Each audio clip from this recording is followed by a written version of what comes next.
Queridos, mais uma vez, quero cumprimentá-los com a paz do Senhor. Quero externar a minha gratidão a Deus pelo privilégio que Ele me concede de mais uma vez estar aqui com os santos, agradecendo pela vida do pastor Roberto, sua muito digna família, todo este coeso ministério, cujo eu quero reverenciá-lo, desde a diretoria, todos os membros destes companheiros e esta igreja. Só Deus para recompensá-los pela esta oportunidade que os irmãos têm me concedido através do vosso pastor por estar aqui. Quero agradecer a Deus pela oportunidade de rever muitos amigos.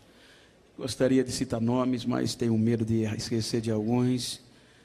E eu quero externar os agradecimentos a Deus pela vida de cada um e a todos, desde as irmãs aos irmãos, e rever o pastor Eduardo, meu amigo. Quero louvar a Deus pela vida dele.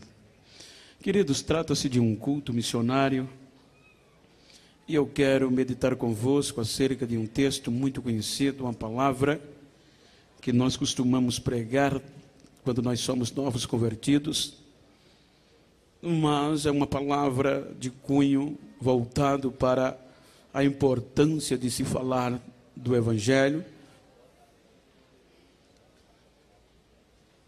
e o poder que esta palavra tem. E para isso eu quero ler no capítulo 5 do Evangelho, segundo escreveu São Marcos,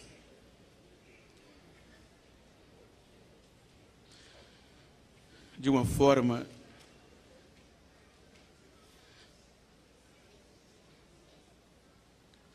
que diz o seguinte, o capítulo 5, versículo 21 por diante. Marcos registra: tendo Jesus passado de barco para o outro lado, ajuntou-se a ele uma grande multidão enquanto ele estava junto ao mar. Então chegou um dos principais da sinagoga, por nome Jairo, o qual, vendo-o, prostrou-se aos seus pés e rogava-lhe muito: minha filha está à morte. Rogo-te que venhas e lhe imponhas as mãos para que sare e viva. Pelo que Jesus foi com ele, grande multidão o comprimia-o. Certa mulher, que havia 12 anos tinha uma hemorragia, e que havia padecido muito à mão de vários médicos, gastando tudo o que tinha, sem contudo melhorar, pelo contrário, só piorava. Ouvindo falar de Jesus, veio por detrás dele entre a multidão e tocou na sua veste. Dizia ela: se tão somente tocar nas suas vestes, sararei. Queridos, eu quero propositalmente tomar por base esse texto para meditar convosco acerca do poder desta palavra e falar-lhes sobre os improváveis. Quando nós observamos o contexto e o texto ora lido, parece uma coisa comum, normal, em uma mensagem cotidiana, uma mensagem corriqueira, que nós ouvimos a cada dia.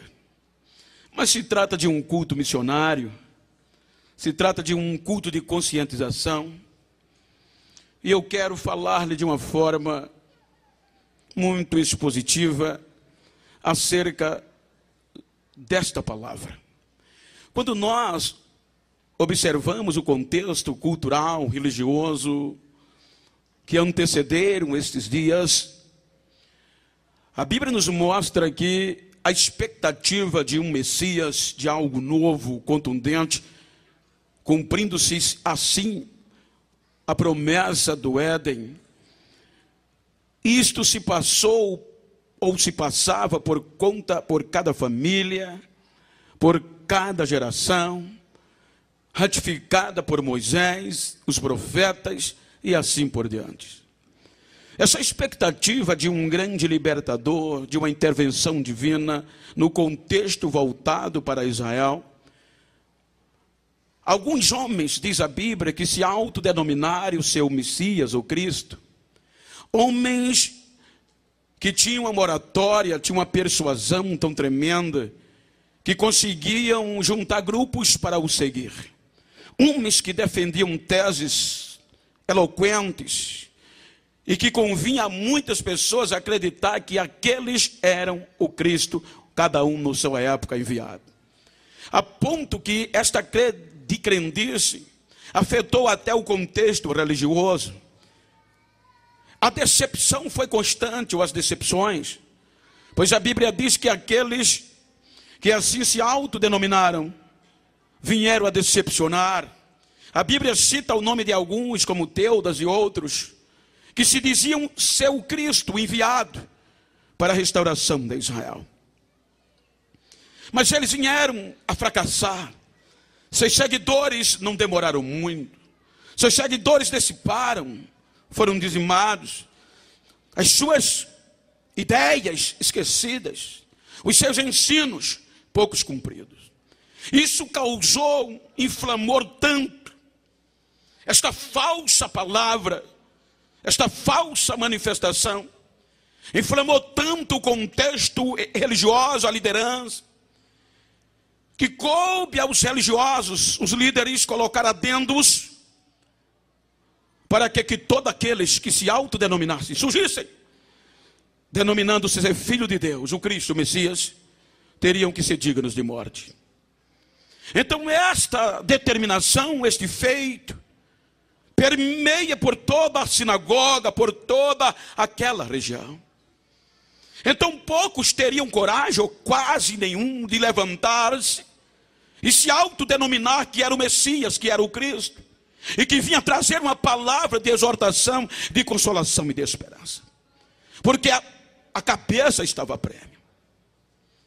O interessante é que quando nós observamos a Bíblia, Lucas registra no capítulo 4, que quando Jesus completa 29 anos, ele nasceu nesse contexto. A partir dos 12 anos, ele frequentava as sinagogas e sabiam as suas limitações, as suas regras, as suas leis, os adendos. Ele era conhecedor. Mas quando ele completa 29 anos, a Bíblia diz que Lucas registra no capítulo 4, que ele é levado para o deserto, para ser tentado por Satanás. E quando ele, depois de um período de dias, ele vence, aí Lucas diz que o Espírito Santo o pega, o impele, ou induz, ou impulsiona para Nazaré. E agora, quando ele chega em Nazaré, ele cumpre uma rotina normal. Porque Lucas diz que ele começou a ensinar nas sinagogas, como era de costume ele fazê-lo. Mas chegou um dia excepcional. Chegou um dia em um culto, que estava todos os principais da sinagoga. E Jesus chegou naquele dia, conhecidíssimo, desde pequeno. E naquele dia, o principal da sinagoga resolve dar oportunidade para ele ler o texto devocional. Então a Bíblia diz que quando ele começa a ler o texto, ele impacta. Porque no contexto da cultura normal, diz alguns historiadores, que na plataforma da sinagoga só haviam 3 cadeiras, não era tão bonito como a nossa organização hoje, no caso púlpito. Mas eles acreditavam tanto que o Messias iria vir, mas de uma forma eloquente, excepcional, religiosamente, politicamente falando, que no lado direito daquelas 3 cadeiras de direita só pertencia ao principal. À esquerda, o seu assistente. E na cadeira do meio, ninguém sentava que tivesse juízo, no contexto normal, porque ela era unicamente reservada para o dia que o Messias, o Cristo, se manifestar. Mas Lucas diz que naquela manhã, algo aconteceu que alvoroçou a sinagoga. Porque quando o principal dá a ordem para Jesus ler o texto devocional, o assistente leva o livro do rolo do profeta Isaías e o entrega. Aí Lucas diz que ele se põe de pé e começa a ler. Encontrou aonde dele estava escrito. Era risco de morte. Mas aí ele olha para a sinagoga, para os seus ouvintes, e começa a ler. E Lucas diz que ele começa a dizer: o Espírito do Senhor é sobre mim. Ele me ungiu para pregar boas novas aos pobres. Ele me ungiu para abrir os olhos do cego. Ele me abriu para abrir prisões aos presos. Ele me ungiu para pregoar o ano aceitável do Senhor. Até aí estava tudo normal. O interessante é que Lucas diz que quando ele lê, ele fecha o rolo do livro e vai e senta na cadeira do meio. Quando ele senta, impacta, porque Lucas diz que os olhos de todos fixaram nele. Quando todos os olhos fixaram nele, ele levanta a voz e diz: hoje se cumpriu esta profecia aos ouvidos de vocês. Eu cheguei. Amados, não foi à toa que os sacerdotes interromperam o culto. Começaram a gritar: blasfemou, é digno de morte. Expulsaram o Jesus da sinagoga. E para cumprir os adendos legais, tentaram empurrar ele de um monte para baixo para matá-lo. Mas como ainda não era chegada a hora, ele saiu de fininho e vai embora. E a Bíblia diz que ele começou pregando, divulgando, mencionando. Independente do que acontecesse, ninguém parava mais aquela voz. A ponto que a Bíblia diz que ele chega na região de Herodes e começa a ensinar, pregar esta palavra transformadora, vivendo-a literalmente como ele era, a ponto de impactar aos fariseus, que as pessoas afluíam a ele para ouvi-lo. E as pessoas ficavam boquiabertas. Que homem é esse? Que palavra é essa? Que negócio é esse? Aí os fariseus ficaram irados e tentaram parar esta voz. E foram para Herodes e disseram: Herodes, Jesus está pregando na tua jurisdição. Ele está trazendo um novo ensino, uma nova doutrina, e o povo está afluindo a ele. Faz alguma coisa para ele. Aí a Bíblia diz que Herodes baixa um edito e manda os fariseus entregar a Cristo. E o edito dizia: pare de pregar imediatamente, senão vai ser preso, senão vai ser morto. Parem de pregar agora, pare. Quando os fariseus entregam o edito a Jesus, ele lê o edito e era ordem real. Ele olha para os fariseus, devolve o edito e ainda manda um recado para Herodes: diga, voltem e digam àquela raposa: eu vou pregar hoje, vou pregar amanhã, vou expulsar demônio, vou pregar depois da manhã e vou fazer milagre, porque eu vim para isso. Uma palavra. Ele continua pregando. O tempo vai passando e ele fazendo missões no mais absurdo lugares. O maior problema para um missionário são os raspadores de barba. O problema não está muito lá fora. Sempre tem obstáculos, os rapadores de barba aparecem. Só que como os consoladores não se defendiam, o rei mandou a equipe de guerra e acabou com eles. Então diga para quem está ao seu lado: se tu encontrar os rapadores de barba por aí, diga a ele que a barba voltou a crescer. E eu não vou parar.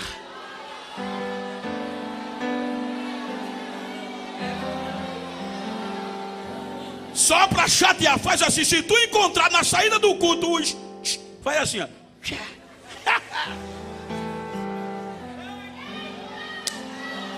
Ninguém para os consoladores, aqueles que levam a mensagem de paz. É o rei que defende, é o rei que ataca, é o rei que os protege. Eles não podem parar. Estava cansado. Vamos que eu vou com você. Vamos que eu vou com você. Aí a Bíblia diz que vai Jesus com Jairo e uma grande multidão. Quando vai Jesus com Jairo e a multidão, olha o que é que o texto diz: certa mulher que padecia de uma enfermidade, e há 12 anos tinha investido, empreendido toda a fortuna que tinha para ser curada, e não adiantou, só piorava. Amados, aquela enfermidade tirou daquela mulher, entre aspas, 4 direitos legais que ela tinha. Primeiro, se você ler o capítulo 15 de Levítico, e se você achar muito difícil, leia o capítulo 5, versículo 2 de Números, que lá está escrito que todo homem e toda mulher que tivesse aquele tipo de doença teria que ser jogada fora para o arraial dos imundos. Era questão de saúde pública, estava na lei. A mulher investiu pesado, não ficou boa. As autoridades, com autoridades legais, entraram na casa dela e roubaram, tiraram-lhe o primeiro direito, que era o direito de família. Ela agora é jogada no arraial dos imundos. Ei, primeira perda, deixe-me correr. Primeira perda, a família, só por conta daquela doença. Segunda perda, o direito de ir e vir. Porque a lei dizia: quem tem aquele tipo de doença não pode andar livremente, tem que ser trancafiada no arraial dos imundos, como um projeto falido. Terceira perda, a adoração.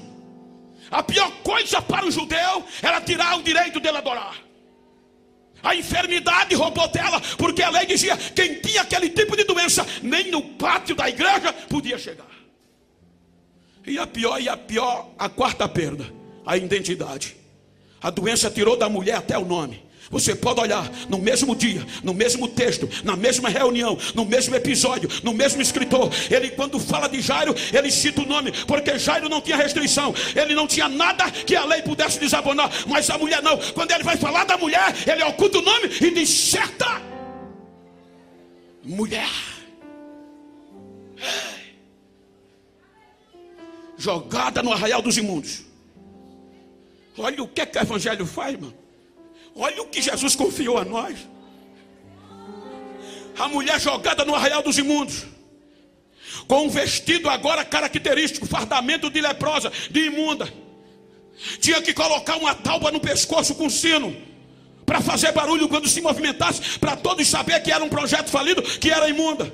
Terceiro, se quisesse sair alguns metros, tinha que gritar a 1 quilômetro, a 1000 metros de uma pessoa. Já vim gritando: eu sou imunda, eu não tenho mais jeito, eu sou perdida, só estou esperando a morte, eu sou um projeto falido. Ei, sabe o que é que a Bíblia diz? O arraial do imundo era terra de maldição.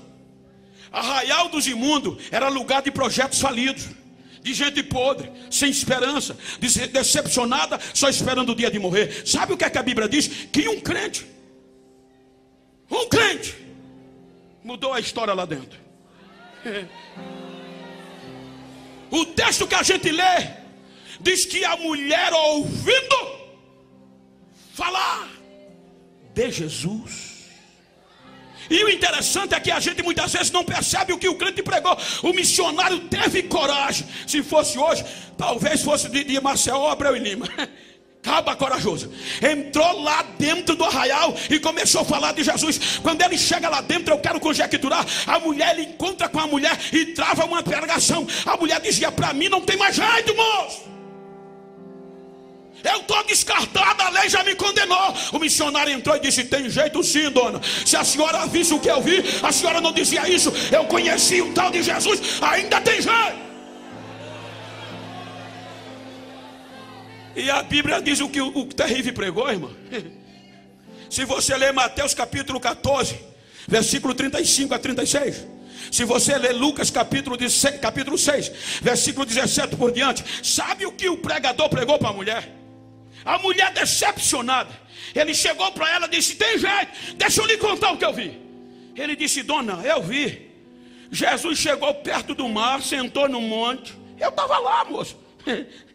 E ele começou a pregar, a ensinar. E as pessoas de toda a região Marítima, Tiro, Sidom, corria para ouvir.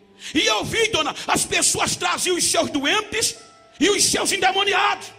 Ouvia ele, e as pessoas imploravam para pelo menos tocar a moça na veste dele. E eu vi as pessoas, quando tocavam, as doenças iam embora, e os demônios também fugiam, e as pessoas ficavam curadas. Eu vi, dona. O que é que um crente cheio não faz, irmão? Pregou e vai embora. Pregou e vai embora. E agora a mulher fica dentro do arraial perturbada. A lei dizia, está acabada. A palavra do pregador dizia, ainda tem jeito. A lei dizia, se sair vai ser apedrejada, porque vão te descobrir, você vai ter que gritar. Aí a palavra do pregador dizia, dona, precisa muita coisa não, é só tocar.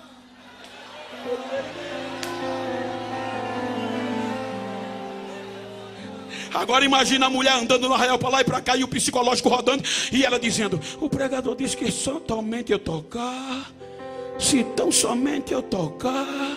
A lei dizia, mas não tem jeito. A mensagem missionária dizia, só precisa tocar, vai lá. Muitas vezes a gente não sabe o poder da palavra que a gente tem. Eu tenho um amigo, ele hoje está congregando na cidade de Arapiraca, auxiliando o pastor Roberto. Quando ele tinha 16, 15 anos, estava infiltrado no entorpecente. A mãe, dirigente do ciclo de oração, e o filho jogado dentro das drogas. Quando a mãe estava orando de madrugada, o filho chegava aí drogado, embriagado, embolando dentro da sala da casa, enrolando. Aí a mãe ia lá, saía da oração, olhava para ele e dizia, isso é jeito do missionário chegar em casa, meu filho. No outro dia ele chegava pior, ele ia lá, meu filho, isso é jeito de um pregador chegar.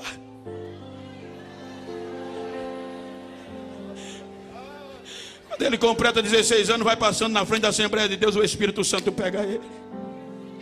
Estava fazendo missões em Genebra e voltou agora há pouco.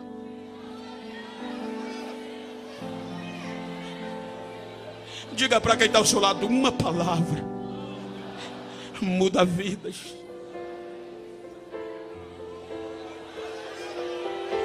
E de pregar este evangelho.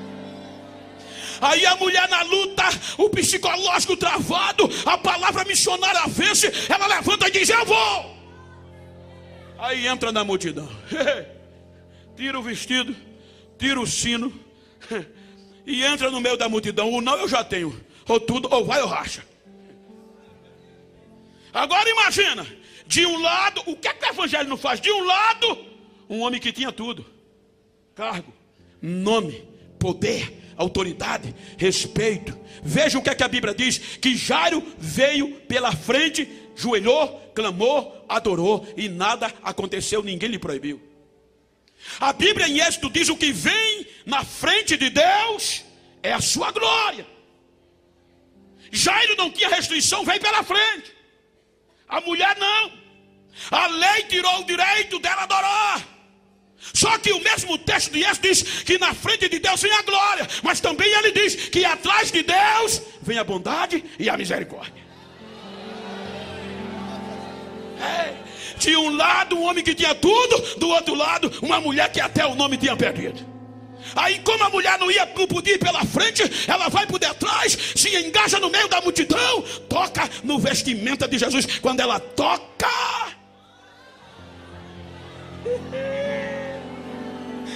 a palavra do missionário é cumprida.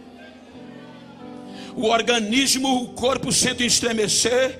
Agora imagina, aí ela agora tenta querer se esconder, vai se atrasando, vai diminuindo os passos, parece coisa de doido, irmão. Aí a Bíblia diz, irmão, que para a gente alcançar os milagres tem que muitas vezes ser chamado de doido. Diga para quem está ao seu lado, missionário, quer ver o milagre? Deixa a coisa feder, deixam te chamar de doido. Deixa eu abrir um parênteses rapidinho para concluir.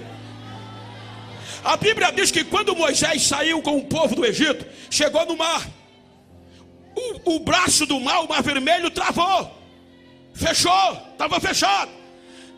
O que é que tu tem na mão? Uma vara, levanta. Aí a Bíblia diz que o mar se abriu durante a noite. Os estudiosos dizem: Genival, só vocês crentes que acreditam, isso é doidice de vocês. Digo, mas aprove Deus salvar os crentes pela loucura da pregação? Somos doidos mesmo. Aí eu disse pior. Quando passaram 3 dias, chegaram no outro lado do mar, deu sede e foram beber, a água era amargosa. Aí Deus disse: pega a vara, o linho, Moisés, joga na água. Quando ele jogou, a água ficou doce. Aí os céticos dizem: Bento, para de ignorância. Aquilo era um tipo de árvore conhecida como edulcoração. E aquele tipo de árvore tem uma substância adocicada. Por isso que quando Moisés jogou na água, no contexto científico, a água sugou a substância da árvore e ficou doce. Talvez, pode ser, faz sentido. Vamos lá para Reis. Aí quando chega em Reis, eu digo: lê isso aqui. Quando Eliseu ficou no lugar de Elias, a Bíblia diz que o povo olhou a terra era bonita, boa, porém o povo trouxe uma queixa: Eliseu, a terra é bonita, é boa, mas a água é amargosa. Aí Eliseu disse: vocês têm um prato novo aí? Tem. Tem sal? Tem. Passa para cá. Aí Eliseu vai lá onde nas águas, colocou o sal e a água ficou doce. Dá para entender?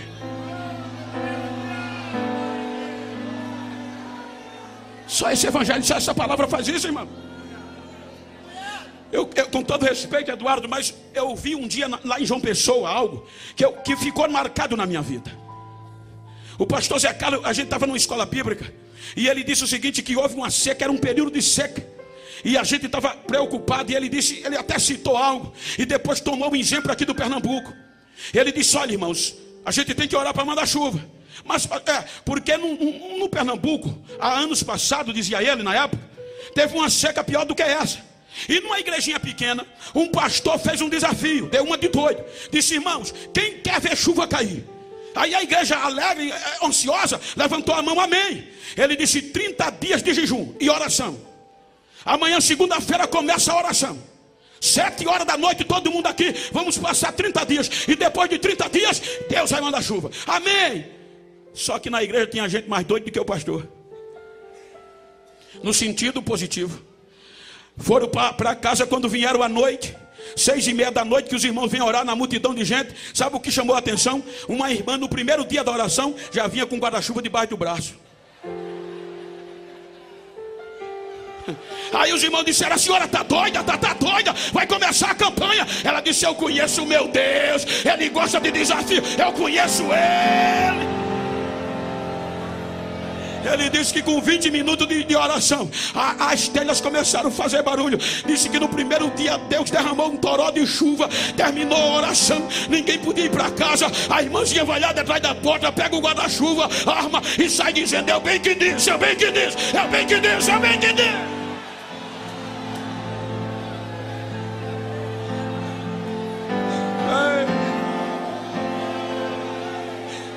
Ide por todo mundo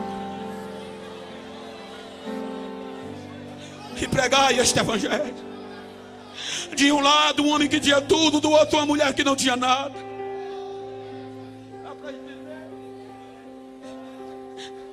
Aí a mulher tentou se esconder, para que não pareça coisa de doido. Aí a Bíblia diz que quando a mulher mais tentava se esconder, aí Jesus dá uma parada.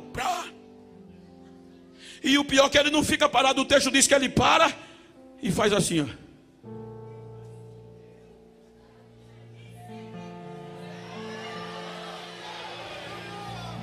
Olhou ao redor e ninguém se manifestou. Aí ele grita: quem me tocou? A coisa parecia tão sem juízo que os discípulos disseram: Senhor, a multidão te aperta, te comprime, te empurra, e o Senhor vem perguntar quem te tocou. Alguém me tocou, que eu senti que de mim saiu virtude, saiu poder. Quem me tocou? Aí a Bíblia diz que a mulher, tremendo e temendo, começou a gritar: fui eu, fui eu, fui eu. Aí agora ela corre pela frente, estava curada, desafiou a lei, desafiou a multidão, vai pela frente, coloca o joelho no chão, adora e grita: fui eu, fui eu. Chegou o missionário lá no arraial e disse que já tinha jeito para a minha situação. Roubaram minha família, roubaram meu nome, roubaram o direito de adorar, mas o missionário disse que só era eu tocar. Eu vi, Senhor, toquei. Oh filho, Grande grande é a tua fé. Quanto tempo aquela mulher não ouvia ser chamada filha. Oh filha, vai em paz. Ninguém vai te impedir mais, filha.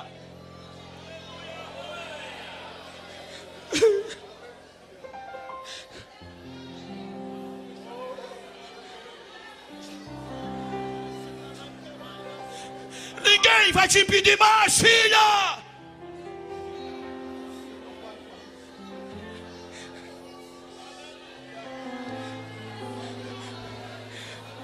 Chega os empregados, Jairo, incomoda mais não, Jairo. A menina já morreu. Atendeu uma mulher que não tinha nada no meio do caminho. E agora vai atender um homem que tinha tudo. Quando ele chega na casa de Jairo, a reunião fúnebre já estava acontecendo. As carpideiras já estavam chorando, lamentando. Já tinham comprado a terra malhete de flores. Talvez alguém já tivesse até cavado a cova. E se esqueceram que a última palavra ainda é dele. É essa palavra que determina. Diga para quem está ao seu lado, grite comigo: se alguém pensou que eu ia parar e já estava comemorando, já tinha alugado alguém para chorar. Diga: se alguém pensou que eu ia parar e já comprou o ramalhete de flores para jogar no meu túmulo, diga: vai ter que devolver o dinheiro, vai ter que tapar a cova de novo.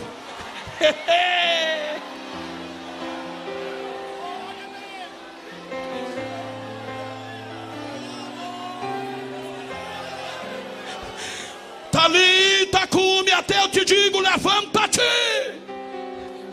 A menina levantou. Aquela menina era um sonho. Ele pegou o sonho de Jairo e devolveu para ele: toma os teus sonhos, toma os teus projetos.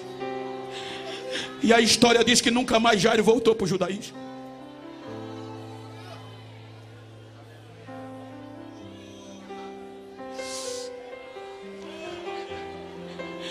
Você não é um projeto falido.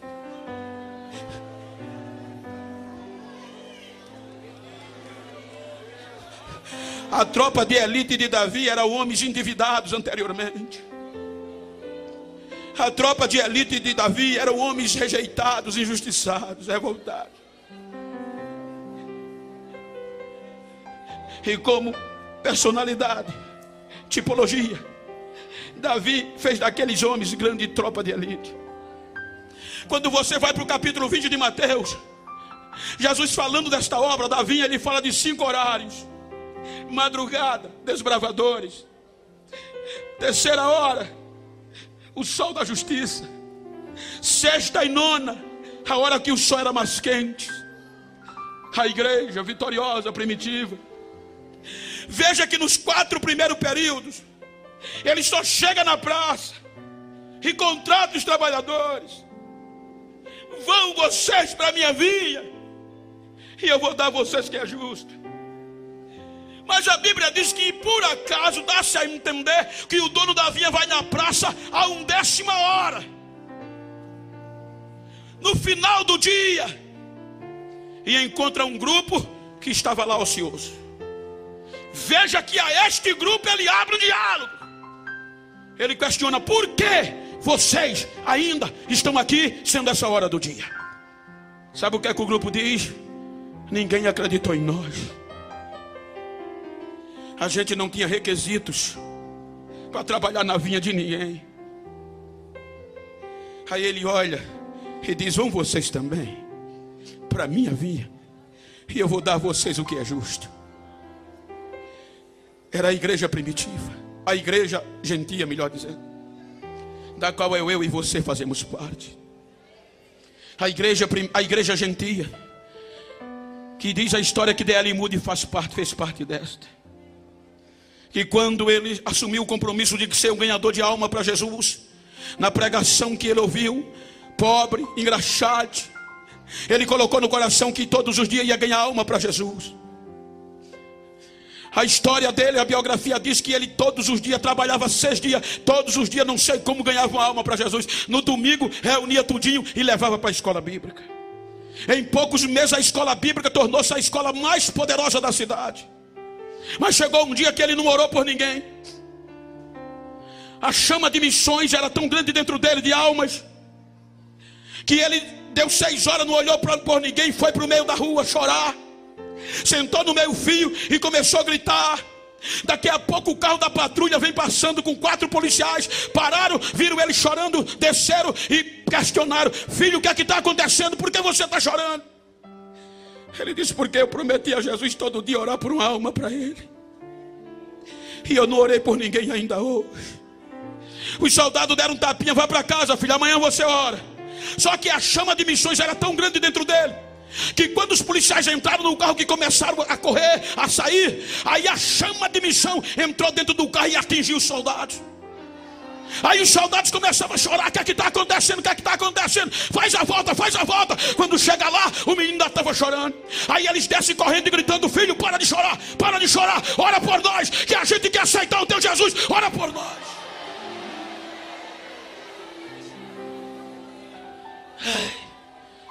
Uma palavra muda tudo. Fique de pé, por favor.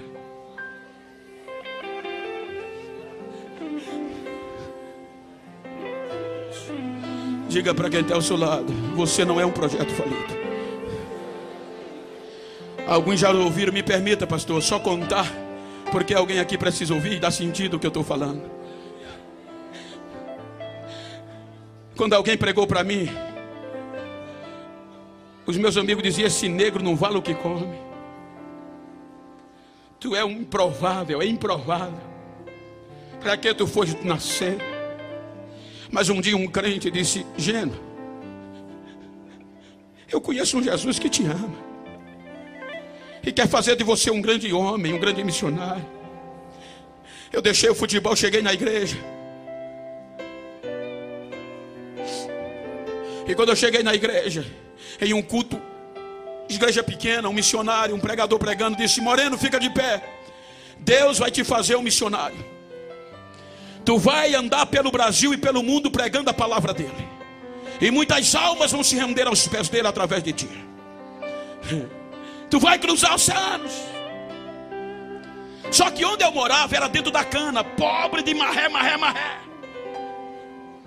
Foi tão sério que um grupo de crente, com 3 dias, grupo de crente foi lá em casa e disse: Gênero, esquece aquilo que o pregador disse, ele errou. A profecia foi da carne. Tu tem 3 grandes defeitos que mesmo Deus querendo, não vai cumprir o que te prometeu. O que o pregador disse. Eu disse: quais são os meus defeitos? Tu é pobre, analfabeto e para piorar é preto. Tem jeito não.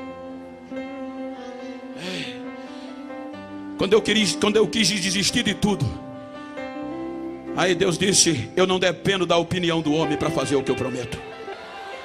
Eu escolho quem quero e uso do jeito que eu quero. E eu vou dizer isso para motivar você a não desistir dos seus sonhos e dos projetos de Deus. Hoje, parece brincadeira, estou rejeitando o convite dos Estados Unidos, porque a agenda não dá para atender, é mole.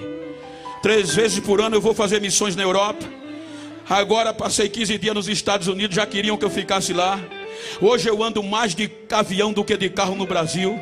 E olha o que é melhor: não precisei dar escovinha no cabelo, não precisei botar lente de contato, não precisei me invocar todo, me investir. Diziam: Bento, o mundo precisa te conhecer. Como é que tu vai? Tu não tem site, tu não bota nada no Facebook, tu não bota nada no e-mail. Mas como é que o mundo vai te conhecer? Se é promessa, meu filho, o Senhor vai fazer assim, ó. E quando eu volto de missão, os rapadores de barba têm que me engolir, pegar a minha pasta, andar com ela, dizer: Deus é fiel, Deus é fiel. E o melhor, ainda continuo pobre, ainda sou semi-analfabeto. Corta para mim aqui, meu filho, olha para mim, ainda continuo preto.